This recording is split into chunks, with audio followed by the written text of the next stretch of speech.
Bienvenidos a Museo Sumaya Fundación Carlos Slim. Yo soy Laura Adriana González Eguiarte del Departamento de Curaduría y en este momento nos encontramos en nuestra sede histórica, en Museo Sumaya Plaza Loreto. Por más señas, para que nos visiten, estamos ubicados en la esquina de Avenida Revolución y Eje 10 Copilco, en el sur de la Ciudad de México, muy cerca de CEU. No se pueden perder esta exposición, es nueva. Estamos prácticamente renovando todo Plaza Loreto para que puedan tener un sábado, un domingo, un fin de semana o un día entre semana, como quieran, fabuloso. Y ahora, de esta exposición que se llama Venecia, una travesía por 6 siglos, tenemos La joya de la corona, una obra autógrafa del siglo XVIII de Antonio Canal il Canaletto. ¿Quién fue Antonio Canal il Canaletto? Es el más importante vedutista del siglo XVIII.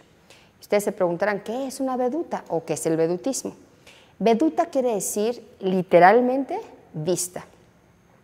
El vedutismo era una corriente, un género pictórico que se dedicaba a hacer pinturas de paisaje urbano, digamos, de las grandes urbes para detallar la arquitectura, las casas, en el caso de Venecia también los canales, y esta topografía tan distinguida que tiene la ciudad en el mar Adriático, la ciudad de Venecia en Italia. Pero esta no es una veduta, es un capricho, y aquí viene una de las cosas más interesantes. Una derivación, digamos, del género del vedutismo o de la veduta es el capricho. El capricho es una veduta, tiene todas las trazas de una veduta, pero los edificios que están ahí no necesariamente existen o no existen en ese orden. Y entonces les estaba yo platicando acerca de Antonio Canal il Canaletto. Me voy a ir un poquito atrás a su formación. Él se inició en el taller de su padre, Bernardo Canal, por eso le decían el Canaletto, porque es como el canal chiquito, ¿no? Entonces, si Bernardo Canal, el papá, pues el canaletito, el canelito o el canaletto era Giovanni, el hijo, ¿no? También dicen que podría ser por su baja estatura. Bueno, él se formó en el taller de su padre e inició su trabajo primero como escenógrafo. Entonces, no sé si ya empiezan a hacer como esta asociación de lo que implica el vedutismo y también lo que implica hacer escenografías de un teatro, ¿no? Son como, digamos, disciplinas hermanas porque están haciendo o manifestando una ciudad. Ahora, les decía yo que el Canaletto era el vedutista más importante de Venecia, sin embargo, no había sido aceptado en la academia. ¿Por qué? Porque la academia consideraba como de mayor prestigio a los caprichos que a las vedutas, porque los caprichos dejaban ver la inventiva del pintor más allá de su capacidad como para copiar el entorno. Entonces, el Canaletto hace un capricho que es muy célebre, porque es un capricho vertical, es decir, casi todas las vedutas, como son paisajes, pues están en un formato horizontal. Hay muy pocos que son verticales, y entonces él hace y presenta ante la academia un capricho vertical, que eso le gana la atención de la academia y eventualmente bastante tarde para el siglo XVIII, cuando él tenía ya 62 años, lo acepta la academia.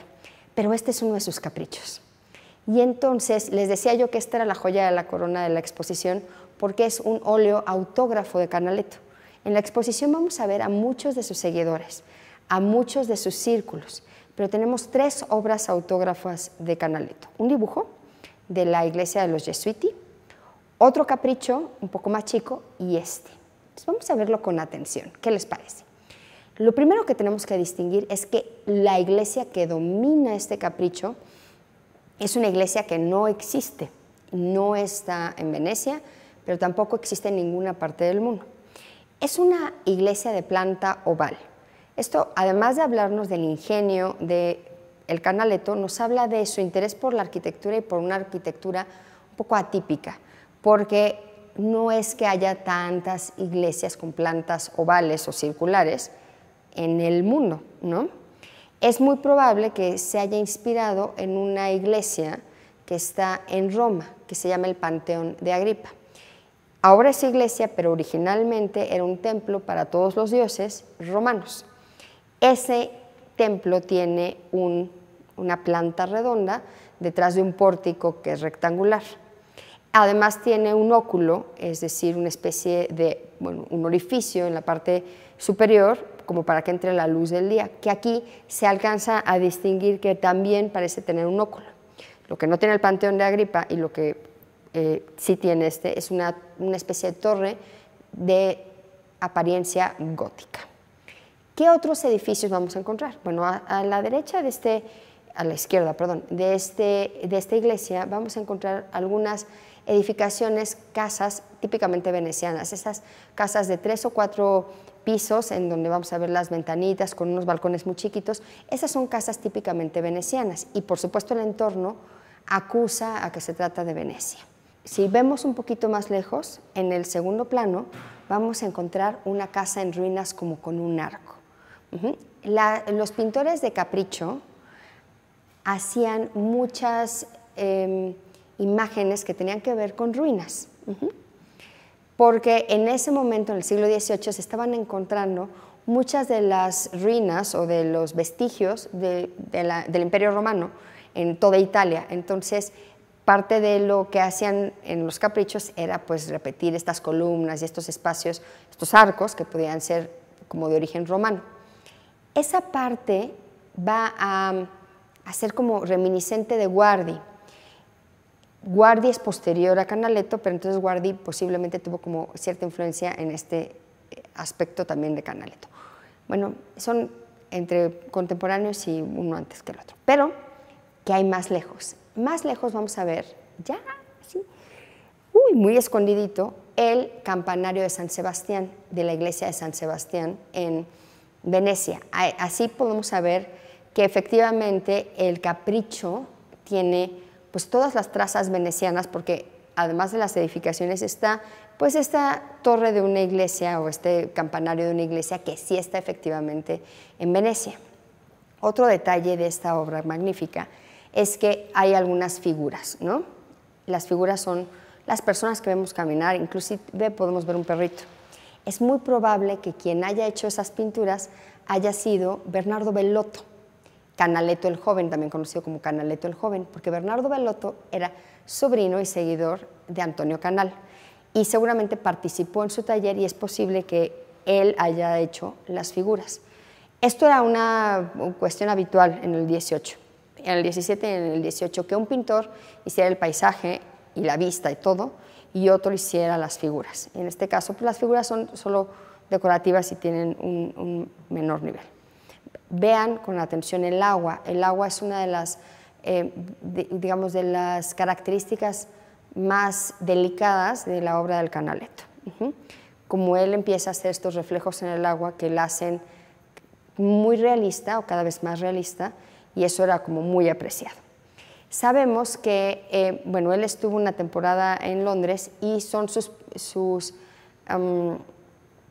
patronos o sus mecenas londinenses quienes le van a estar pidiendo constantemente tanto vedutas como caprichos.